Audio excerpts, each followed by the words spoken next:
Have you ever wondered what it would be like to live in a tiny house? We did, and today we'd like to share our experiment in simple living with you. It started a few years ago when a good friend of ours started building a tiny home. We thought, who in their right mind would actually want to build a tiny home? And then we said, well, what would it actually be like to live in a tiny home? It turns out it's an idea that's been gaining mass appeal over the last several years. Well, mass appeal according to Facebook and the blog world at least. In early 2012, we were looking at real estate trying to figure out our next move. When we laid all of our options out, building and living in a tiny house actually came out on top. Building a house is something we've talked about over the last several years, and we thought we'd buy a home or a duplex first and then eventually buy a piece of property and build a house, but we didn't think it would come so soon. So we decided to embark on an experiment in simple living by building and living in an off-grid tiny home powered by the sun. We live in a society where the mentality is that more is better. We're led to believe that more stuff, more shoes, more clothes, more house, more car will make us happy. We were disenchanted with the notion that more would make us happy. We wanted to know if, in fact, living with less would make us happier. But when we started telling some people, some friends and family about our plans to build a tiny house, they all thought we were crazy. Despite their helpful and some really not so helpful advice, we decided to build our tiny house anyway. I started researching the legal specifications on a house built on a trailer. What was the maximum width, length, and height that it could be without requiring a wide load permit? And then we started researching what other people have done. We started planning our tiny home in the living room of our 1,200 square foot condo with a roll of masking tape, a pad of paper, and a tape measure. We literally measured out the dimensions of our house within our living room. This is about how wide our house is right now. It was a little scary at first. Could we actually live in a space this big, this small, smaller than the living room and dining room we were standing, smaller than this stage? So we made a list of everything we thought we needed to be happy and comfortable. And then we started crossing some things off that list. Do we really need 2 desks? A full couch? Space to accommodate overnight guests? Should we build a ladder or stairs to get up to the loft? So we used the 80-20 rule. We took the 20% of our house that we use 80% of the time, and we designed our house to include just that. We cut out much of the other stuff that's not used very often in a regular house. We didn't just take a regular house and shrink it down to make it tiny either. We cut out everything we possibly could that wasn't used daily or at least a couple times a week. Take a moment and think about the 20% of your home that's used 80% of the time. Are there certain rooms or furniture or objects that get used often and others barely get used? We realized that the key to living happily in a very small space would be to design the space to effectively use every square foot. We designed the space to incorporate our lifestyle, our stuff, and our needs. We designed it and built it for us. So we shifted and rearranged and reprioritized our need for stuff and for space. After at least 10 revisions, we finally agreed on a floor plan that would suit our needs and wants. Once we had a decent set of floor plans in place, we started rearranging and looking at different areas of what we could change, but this is really kind of what we liked. We started building our tiny home here, and we actually had the opportunity to work with a community workshop that had space to build our tiny home and gave us access to tools as well. We decided to build on a trailer, which allowed us to keep a little bit more flexible on where we live. I enlisted some friends to help out, and it was enjoyable to share their experience with others and also make construction go a little bit faster. Here we are 5 months later, officially moved in. Solar and the battery power backup system was working full-time and meeting our everyday needs. It was great to step back and look at what we've done over the last 5 months, knowing that we personally designed and built everything from start to scratch, start to finish, excluding a little bit of the insulation. Here, large windows light up the kitchen and dining area. Aspen woodwork has a really unique graining to it, and the lighter color, and it was a native to Colorado, so it's one of the reasons why we chose the aspen. Every cabinet and door was specifically designed and built for our needs. For example, I cook a lot. And so we store all our nuts, seeds, beans, grains, and dried fruit in mason jars. So we designed a drawer specifically for that purpose. It's actually our favorite drawer in the house. We also made use of the toe kick at the very bottom of the cabinet, which is wasted space in most kitchens. We use those drawers to store things like baking sheets and muffin tins. We had a compromise when it came to the couch, so we decided to build a window seat with large windows on all three sides, and the couch actually doubles as a guest bed and folds out and tucks under the table. Most tiny homes out there have a ladder to get up to the loft.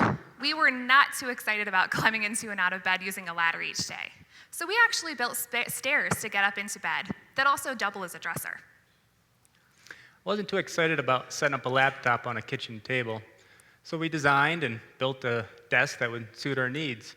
As two young working professionals, we spend quite a bit of our time at home at the desks, so this was important to us. We always get a lot of questions about our bathroom. Despite our house and bathroom being tiny, we still have a full stand-up shower, a little hand sink, and a composting toilet. And despite what you may be thinking about the composting toilet, it's actually relatively low maintenance and doesn't smell at all, which made me very happy. So almost 2 years after moving into our tiny house, our 181 square foot tiny house, we're living there full time and we're somehow still happily married. So you may be wondering, what is it actually like to live in a tiny house? Well, let's share some things with you. First, there's an element of flexibility. When your house is on a trailer, it's not attached to the ground. It may seem obvious, but there's a certain reluctance of our generation to settle down, ourselves included. When your house is on a trailer, it allows you to move to different areas of town or the country to figure out where you really want to live. Moving is not contingent on the sale of your home or the end of your lease. You just need a truck big enough to pull your house with all of your stuff in it. The smallness, stillness, and peacefulness of living in a tiny home has allowed us to think bigger. In our society, we tend to create our own private retreats at home, where there's little need to interact with community or even get to know your neighbors. Living in a tiny home also comes with some unexpected perks, like interconnectedness. Living in a tiny house forces consciousness and conservation too. When your house is tiny, it forces you to think beyond your four walls and really pay attention. For example, if we drain our batteries, one of us, well, probably Dondi, is going to have to go out in the cold and start the generator or plug the house into AC power. It teaches you that resources are finite and things run out. Have you ever noticed when you pour cooking oil, if you use a large bottle, you tend to pour more than you would if you were pouring from a small bottle or one that's almost empty? Living in a tiny house with a water tank is very similar. Did you know the average American uses 120 gallons of water each day? For two people, that's 240 gallons of water per two people. We have a 300-gallon water tank, and that lasts us for 1 full month, or about 5 gallons per person per day. When your water comes out of a tank, you tend to learn how to conserve a little differently. Showers get a little bit shorter. Living in a tiny space forces you to think beyond your four walls. I mean, your house is tiny. So in a regular house, when you flush the toilet, water comes from somewhere and your poo goes floating away with it. In our tiny house, we use a composting toilet. The wood shavings came from rough sawn, untreated wood from the mill up the road, and, well, the rest, it's in there decomposing to be used later to fertilize trees or composted back into the earth. The smallness, stillness, and peacefulness of our tiny home has really allowed us to think a little bit bigger. A little bit of repeat here, but in our society, we create our own world, our own private retreats at home where we tend to, have little interaction with community. Living in our tiny home, we've created a lot of opportunity to reach out into the community and interact with other spaces and community services. For example, the concept of home gym doesn't work very well when your space is 181 square feet. So you go to the gym, you work out, you make use of their space, interact with members of the community, and then you get to use their shower. When we decided that we really wanted to have 2 desks, we unfortunately had to cross that stackable washer and dryer off our floor plan. Instead, I go to the laundromat and do 2 to 3 loads of laundry in under an hour and a half. It's really not so bad. If you need to get away to work or study or read, you go to the library. They loan books, you take them back. You don't even have to store them in your house. That's pretty cool. Don't have a food processor or tool? Ask a friend or neighbor. Treat it kindly and return it with some freshly baked bread or chocolate chip cookies.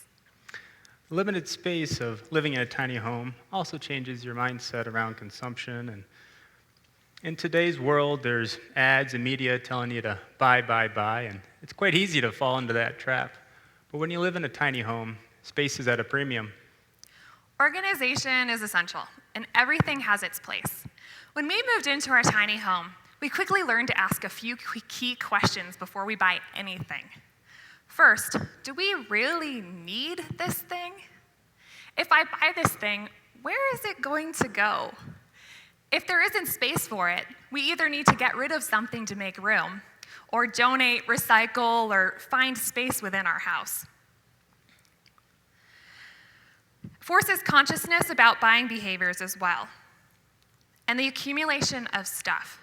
Cramming too much stuff into a small space makes the space feel cluttered, cramped, and certainly less functional. Living in a small space forces you to pay attention to what you're buying, and this saves in precious environmental resources and money. When we were deciding whether to build our tiny home, we started comparing the cost of building versus renting.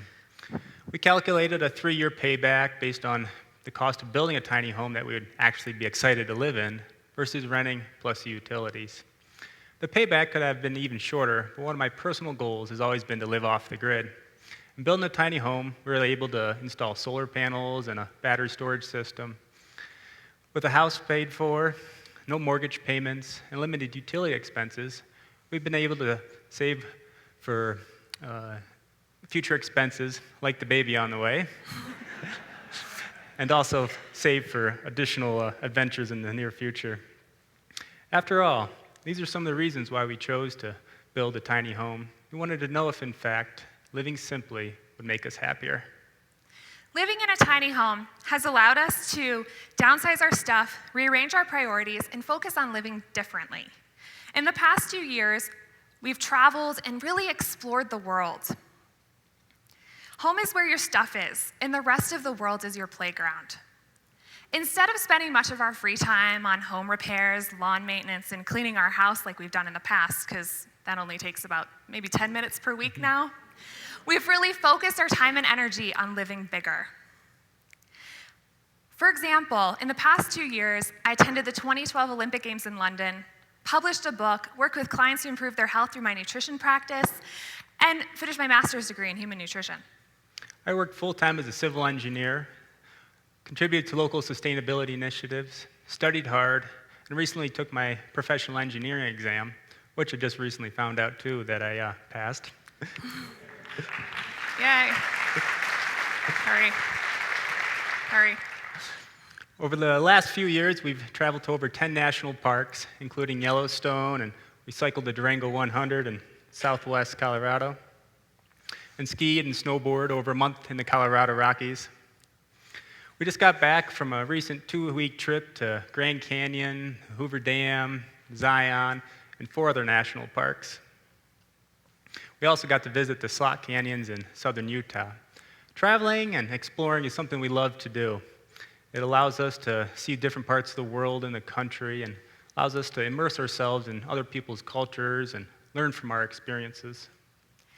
Living in a tiny house, we've developed habits that will focus on less consumption, less emphasis on stuff, more emphasis on community, and engaging in fulfilling life experiences. Life is a compilation of experiences, not just stuff. Making the conscious decision to do things differently is hard, but it is incredibly fulfilling. Dare to be different.